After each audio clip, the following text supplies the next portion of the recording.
Paul Bettany, dilahirkan pada 27 Mei 1971 di London, England.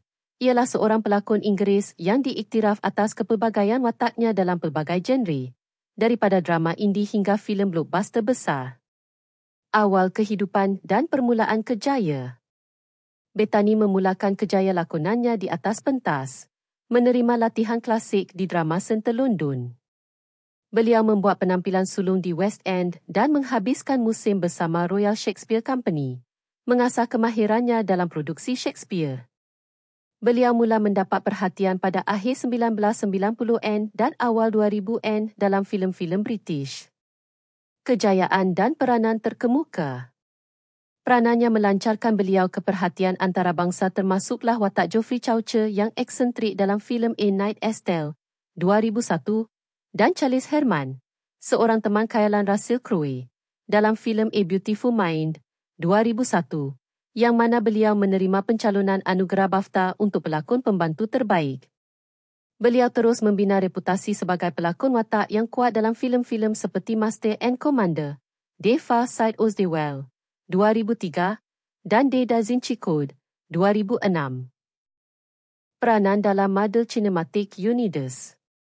Walau bagaimanapun, peranan yang paling meluas dikenali oleh Bettany ialah dalam Marvel Cinematic Universe, MCU. Beliau pada mulanya menyumbangkan suara bagi J.A.R.S., pembantu kecerdasan buatan Tony Stark, bermula dengan Iron Man, 2008, dan dalam beberapa filem Avengers.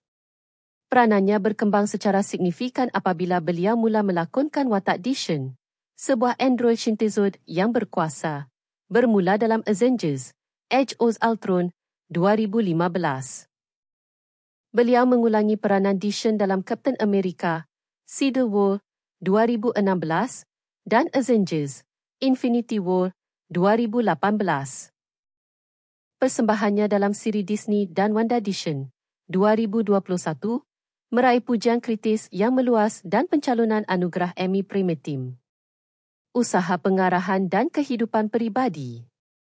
Selain lakonan, Bettany juga telah menceburi bidang pengarahan, membuat penampilan sulung arahan dengan filem Shelter, 2014, yang turut ditulis dan diterbitkan bersama oleh beliau.